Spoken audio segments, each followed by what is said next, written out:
Hello student.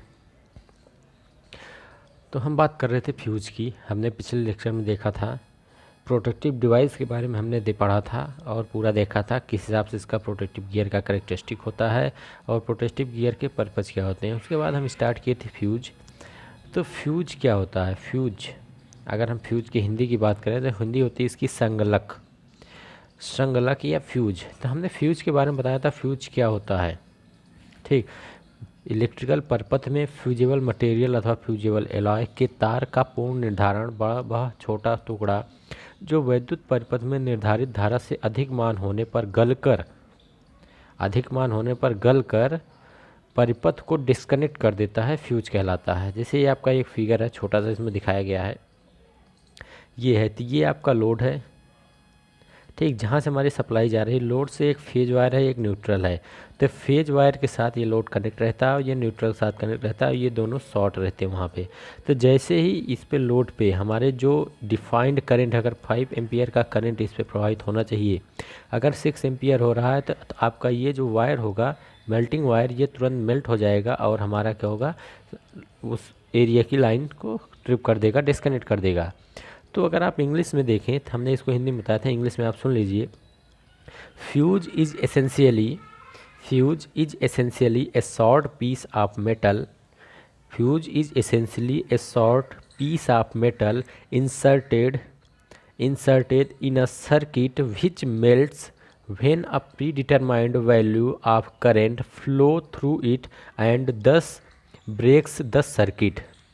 ठीक, तो fuse is essentially a short piece of metal, जिसे हम फ्यूजेबल मटेरियल भी कहते हैं, inserted in a circuit which melts when a predetermined value of current flow through it and thus breaks the circuit.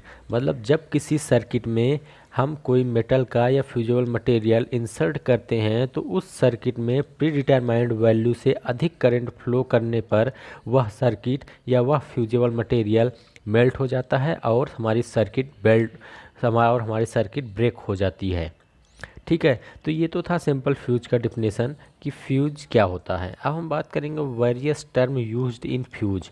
Fuse में जो term use की जा रही हैं उनके बारे में, कि फ्यूज तो हमें समझ में आ गया क्या होता है। किसी भी परिपथ में अगर कोई फॉल्ट आ रहा है तो उसको रिमूव करने के लिए या उसे डिस्कनेक्ट करने के लिए हम फ्यूज का प्रयोग कर रहे हैं। अब इसमें कौन कौन से टर्म यूज होते हैं? तो सबसे पहला टर्म आता है फ्यूज एलिमेंट। तो फ्यूज एलिमेंट क्या होता है? फ्यूज का वह भाग जो पूर्व निर्धारित धारा के मान से अधिक धारा प्रवाहित होने पर फ्यूज को चालक से कुचालक में परिवर्तित होता है, फ्यूज एलिमेंट कहलाता है। मतलब फ्यूज का वह भाग, जैसे आप कभी भी अपने घरों में देखिए तो एक फ्यूज लगा होता है इस टाइप का, ठीक है, ये फ्यूज लगा होता है आपके कमरों में, जिसमें ये चीज़ उभरी हुई होती है और इसमें हम वायर का कनेक्शन करते हैं, पतले से वायर का। तो इसमें जो पतला सा वायर होता है, ये वायर, ये आपका फ्यूज एलिमेंट कहलाता है। ठीक है, या आप इस तरह से देखना चाहें तो ये होता है आपका फ्यूज।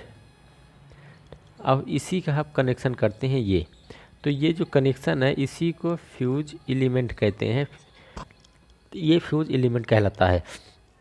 तो फ्यूज का वह भाग होता है जब हम किसी भी परिपथ में या किसी जो जहाँ पर ये लगा रखें उसमें धारा का प्रवाहित होने पर फ्यूज का चालक, अगर जो मान है उसकी, जो उसकी कैपेसिटी है उससे अधिक धारा प्रवाहित करेंगे तो यह चालक से कुचालक हो जाएगा। चालक होता है जब उसमें पाथ कंप्लीट है, हमारा एक ओर से दूसरी ओर जा रहा है।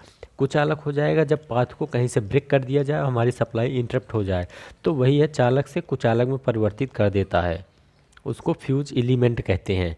ठीक है, तो फ्यूज एलिमेंट समझ में आ गया। इसके बाद है रेटेड कैरिंग करंट।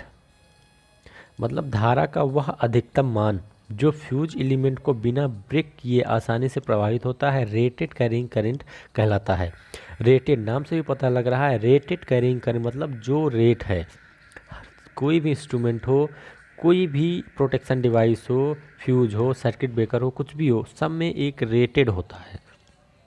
कभी भी आप देखिए कोई भी इंस्ट्रूमेंट देखिए उसमें एक लिखा रहता है rated, rated voltage, rated current, rated ampere, तो ये चीज़ें डिफाइंड होती हैं। तो उसी तरह से कि जो भी हमारा फ्यूज है वो एक रेटेड कैरिंग करंट होता है, उसमें एक रेट होता है, वो 5 एम्पियर करंट लेगा, 10 एम्पियर करंट होगा। अगर उससे अधिक मान होता है तब हमारा क्या होता है, उस रेटेड कैरिंग करंट से जब अधिक मान हो जाएगा उस कंडीशन में हमारा फ्यूज मेल्ट हो जाएगा, या उसमें जो फ्यूज एलिमेंट है वो मेल्ट होता है।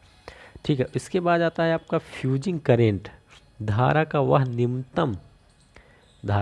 निम्नतम जिस पॉइंट पर फ्यूज मेल्ट हो जाता है। देखो, रेटेड कैरिंग करंट होता है अधिकतम मान, लेकिन अगर उस अधिकतम मान से कम भी धारा प्रवाहित हो रही है, अगर 5 एम्पियर है और 3 एम्पियर करंट प्रवाहित हो रही है, तो उस कंडीशन में भी फॉल्ट होते हैं।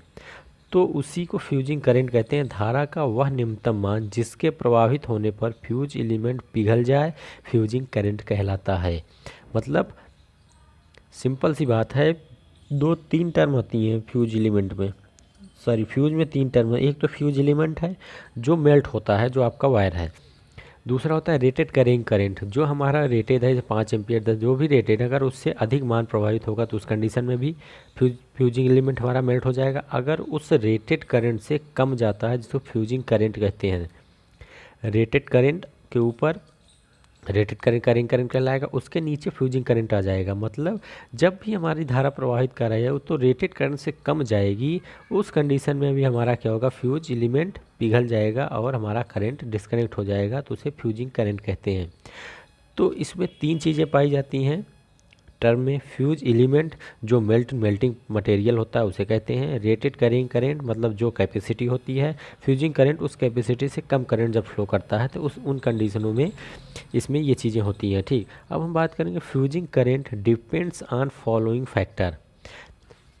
देखिए, आप फ्यूज पढ़ रहे हैं तो फ्यूज आपका बेसिक कॉन्सेप्ट है।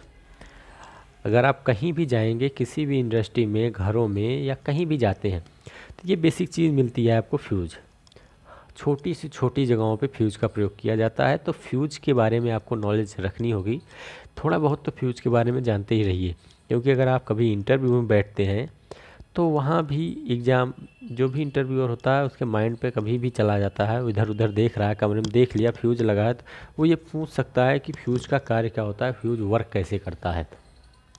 तो ये कॉमन चीज़ें होती हैं जो आपको जानना ज़रूरी होता है, जिसके बारे में नॉलेज होना चाहिए। तो हम अब नेक्स्ट टॉपिक पे चलते हैं, फ्यूज के various term used in fuse हमने देख लिया। इसके बाद है हमारा fusing current depend on following factor. जो हमारा फ्यूजिंग करंट होता है वो किस फैक्टर पर डिपेंड करता है। तो सबसे पहला आता है आपका मेटल ऑफ फ्यूज। फ्यूज में कौन सा मेटल यूज किया जा रहा है ये भी डिपेंड करता है। कॉपर वायर है, एल्यूमिनियम वायर है, या और किस चीज़ का वायर आप यूज कर रहे हैं फ्यूजिंग एलिमेंट के रूप में। देखिए, ये आपका फ्यूज होता है, ठीक, ये आपका फ्यूज हो गया। यहाँ पे इसके थ्रू आप क्या करते हैं, एलिमेंट है ये आपका, ठीक। तो जो आपका फ्यूजिंग मेटल ऑफ फ्यूज है, जो फ्यूज का मेटल है वो इस चीज़ के बारे में बात कर रहा है कि ये जो है आपका, ये किस मेटल का है। एल्यूमिनियम है, कॉपर है, या और कोई भी मेटल है, जो भी यूज करना चाहें आप। क्योंकि मेटल का भी कुछ अपना स्ट्रेंथ होता है, उसकी भी अपना मैकेनिकल कैपेसिटी होती है और अपनी कुछ प्रॉपर्टी होती है। तो सारे मटेरियल यहाँ पर फिट नहीं बैठते हैं कि हम, या आप कॉपर का ही ले रहे हैं, हमें पता है हमें 0.2 mm पतला लगाना वायर है, लेकिन हमने लगा दिया 2 mm का, तो क्या वो मेल्ट होगा? नहीं होगा। तो ये चीज़ें भी मैटर रखती हैं मेटल ऑफ फ्यूज। तो यही चीज़ आपकी कहलाती है, मतलब क्या फैक्टर है डिपेंड कर रहा है, हम मेटल ऑफ फ्यूज, हम फ्यूज का जो वायर यूज कर रहे हैं वो किस मेटल का यूज कर रहे हैं। सेकंड आता है लेंथ ऑफ फ्यूज। फ्यूज का लेंथ कितना है, किस लेवल पे हम यूज कर रहे हैं। हम अपने घरों में देखते हैं, जो हमारे रूम होते हैं जहाँ पे फ्यूज लगा होता है, मुश्किल से आपका वायर अगर देखें तो ये होता है, वायर का लेंथ इतना ही होता है, इससे ज़्यादा नहीं होता है। यहाँ पर और यहाँ पे आप उसको नट से टाइट कर देते हैं, फ्यूज़ लगा देते हैं। क्यों? क्योंकि आपके फ्यूज़ छोटे होते हैं। लेकिन अगर हम वही बात करें कि अगर बड़ी जगहों पे यूज किया जा रहा है तो वहाँ बड़े फ्यूज़ लगते हैं। कटआउट, तो उनके वायर इससे बड़े होते हैं।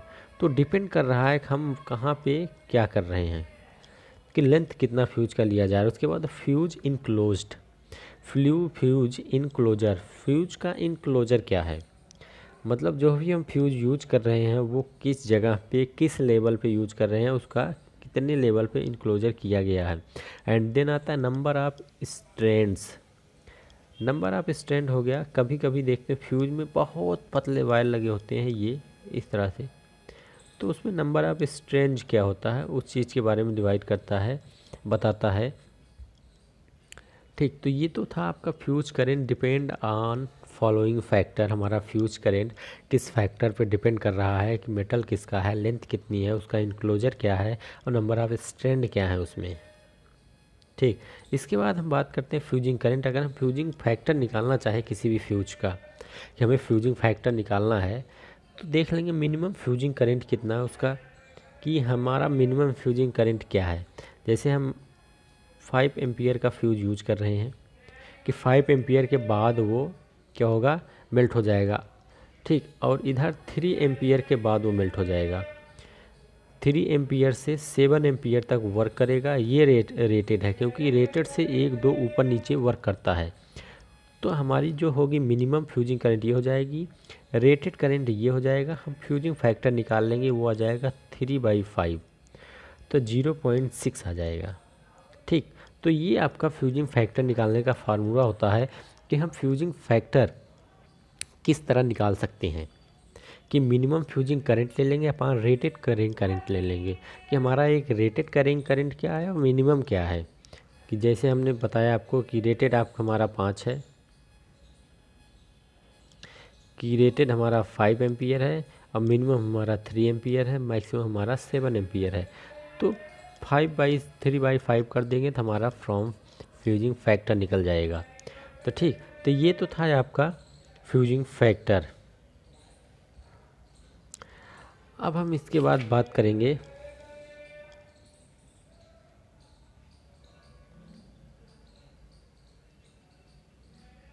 मटेरियल ऑफ फ्यूज एलिमेंट की।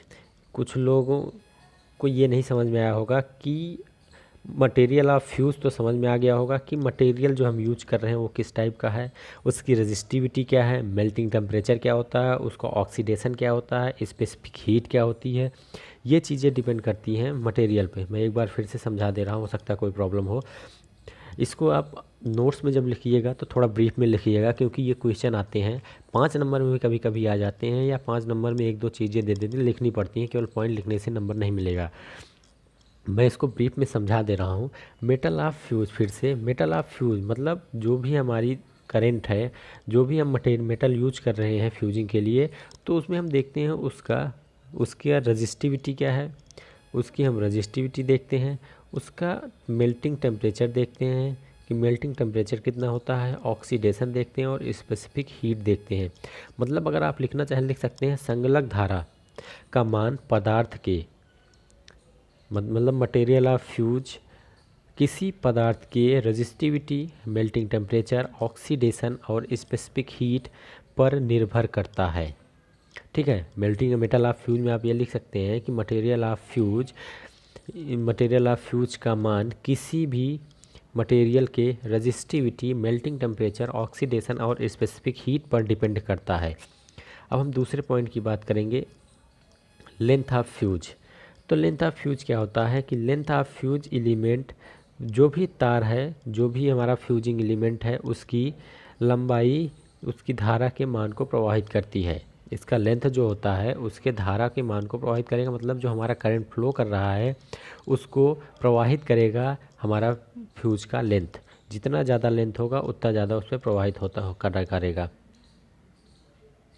और अगर अधिक लंबाई है तो उसके कारण अधिक ऊष्मा का वायु में विसरण होगा, क्योंकि जितनी ज़्यादा लेंथ है उतनी ज़्यादा हीट एब्जॉर्ब होगी, जो एटमॉस्फेयर में जाएगी, उतना टाइम लगेगा मेल्टिंग होने में।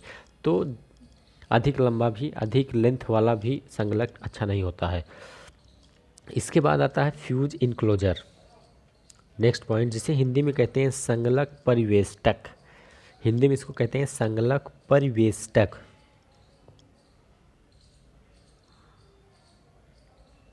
तो हमारा संगलक परिवेष्टक क्या होता है, फ्यूज इनक्लोजर क्या होता है। ऊष्मा का वायु में विसरण, ऊष्मा का वायु में विसरण फ्यूज इनक्लोजर पर निर्भर करता है। जो हमारा ऊष्मी हीट होती है, हमारी हीट जो ये हमारा अगर फ्यूजिंग एलिमेंट है, ठीक, तो क्या होगा, इसमें जो हीट प्रोड्यूस हो रही है, इसका जब वायु में विसरण होता है, वायु में ये निकलती है, भाई हीट प्रोड्यूस होगा, सिंपल सी बात है, वो एटमॉस्फेयर में जाएगी, वायु के संपर्क में आएगी।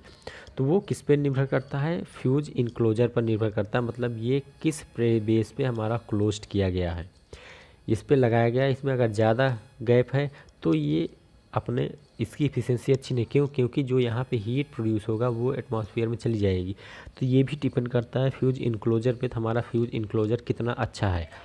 यदि फ्यूज इनक्लोजर में से ऊष्मा का विसरण सफलतापूर्वक अधिक होता है तो संगलक अवयव अधिक संगलक धारा मान को संकलित होगा। ठीक, तो ये चीज़ें ध्यान रखिएगा। फ्यूज इनक्लोजर क्या है, किसी फ्यूज़ का इनक्लोजर कितना अच्छा है, जितना अच्छा इनक्लोजर होगा उतना सुटेबल हमारा फ्यूज वर्क करेगा।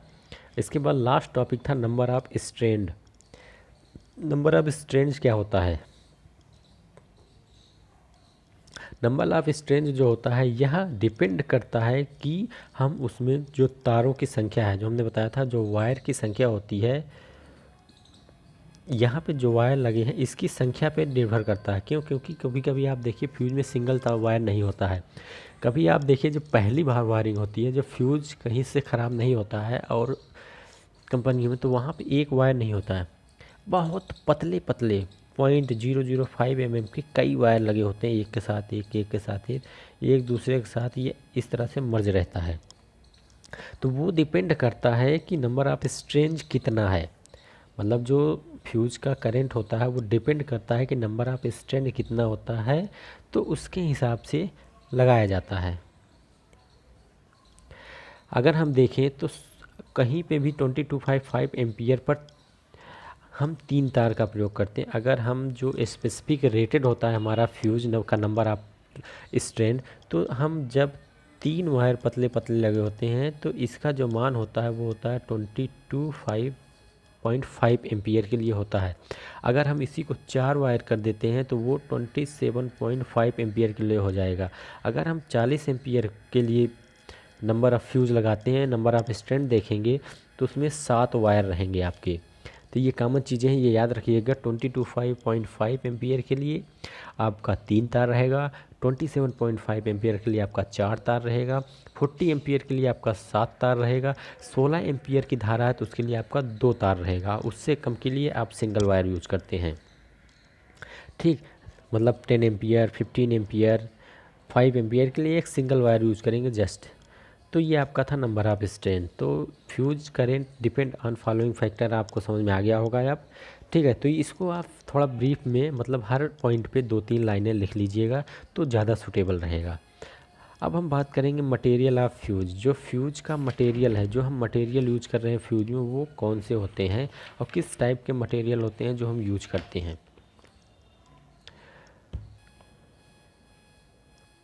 तो फ्यूजिंग मटेरियल में फ्यूज एलिमेंट बनाने के लिए लो मेल्टिंग पॉइंट वाले पदार्थ का प्रयोग किया जाता है। क्यों? क्योंकि ये एक प्रोटेक्टिव डिवाइस है। मतलब हम इसे लगा रहे हैं कि एक रेटेड कैरिंग करेंट है या फ्यूजिंग करेंट है, तो उस कंडीशन फ्यूजिंग करेंट या रेटेड कैरिंग करेंट के जैसे ही नीचे जाएगा या ऊपर जाएगा तुरंत इसको मेल्ट करना है, तो लो मेल्टिंग पॉइंट होता है इसका।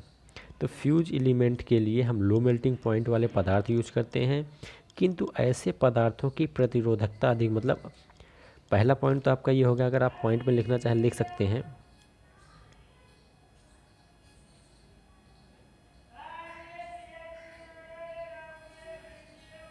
अगर आप इसको पॉइंट में लिखना चाहें तो लिख सकते हैं। तो पहला पॉइंट आप लिख लीजिएगा कि फ्यूज एलिमेंट बनाने के लिए लो मेल्टिंग पॉइंट वाले मटेरियल का उपयोग किया जाता है। In the fuse element uses low melting point material, first point. Second point में आप लिख लीजिएगा but in these material resistivity is very high.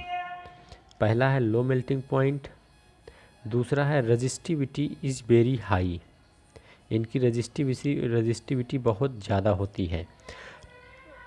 Third, इनकी रजिस्टिविटी का मान कम करने तथा धारा वहन क्षमता करंट कैरिंग कैपेसिटी बढ़ाने के लिए फ्यूज एलिमेंट को क्रॉस सेक्शन एरिया बढ़ा दिया जाता है। मतलब इसकी जो रजिस्टिविटी है उसको कम करने के लिए, और करंट कैरिंग कैपेसिटी को इंक्रीज करने के लिए इसका जो क्रॉस सेक्शनल एरिया होता है उसको हम इंक्रीज कर देते हैं, बढ़ा देते हैं। ये आपका तीसरा पॉइंट है। तो इसमें 3 पॉइंट मिले आपके। सबसे पहला लो मेल्टिंग पॉइंट पदार्थ का, ठीक है, सबसे पहला है फ्यूज एलिमेंट बनाने के लिए लो मेल्टिंग पॉइंट वाले मटेरियल का यूज किया जाता है। दूसरा है रजिस्टिविटी इसकी बहुत अधिक होती है, रजिस्टिविटी इज हाई। तीसरा होता है इसकी रजिस्टिविटी का मान कम करने और करंट कैरिंग कैपेसिटी को बढ़ाने के लिए इसके क्रॉस सेक्शनल एरिया को बढ़ा दिया जाता है। ठीक, 3 पॉइंट। चौथा पॉइंट है लो रजिस्टिविटी वाले पदार्थों में वाष्पीकरण अधिक होता है। ये भी लिख लीजिएगा, ज़्यादा अच्छा रहेगा क्योंकि कभी कभी क्वेश्चन पूछ लिया जाता है कि हमेशा हाई रजिस्टिविटी वाला मटेरियल ही क्यों लिया जाता है फ्यूज एलिमेंट बनाने के लिए, लो रजिस्टिविटी का मटेरियल क्यों नहीं लेते हैं। तो लो रजिस्टिविटी का मटेरियल क्यों नहीं लेते हैं ये भी जान लीजिए कि क्यों नहीं ले रहे हैं लो रजिस्टिविटी का मटेरियल। क्योंकि लो रजिस्टिविटी वाले पदार्थों में वाष्पीकृत अधिक होता है। इसमें हमारा जो इवेपोरेशन होता है वाष्पीकृत, उसमें नमी जल्दी आती है, इसलिए इसका हम यूज नहीं करते हैं। इसलिए इनका प्रयोग फ्यूज बनाने में नहीं होता है। ये पॉइंट आप याद रखिएगा। इंटरव्यू पॉइंट ऑफ व्यू या एग्जामिनेशन पॉइंट ऑफ व्यू, आप कोई भी कंपटीशन बैठेंगे बहुत ही इंपॉर्टेंट ज़रूरी होता है, क्योंकि कभी कभी पूछ लिया जाता है कि fuse element why uses fuse element is high resistivity. तो ये आपको पूछा जाता है, या ये पूछ लेते हैं कि फ्यूज एलिमेंट में यूज होने वाला मटेरियल की रजिस्टिविटी क्या होती है, लो एंड हाई या नन ऑफ दीज। तो ये चीज़ें आप याद रखिएगा। लो रजिस्टिविटी का मटेरियल हम इसलिए नहीं यूज़ करते हैं क्योंकि इसमें वाष्पीकृत अधिक होता है, और जो इसमें मटेरियल यूज किया जाता है बनाने में वो आपका zinc, lead, tin, aluminium, argon, copper, ये मटेरियल होते हैं जो हम फ्यूज एलिमेंट के लिए यूज करते हैं।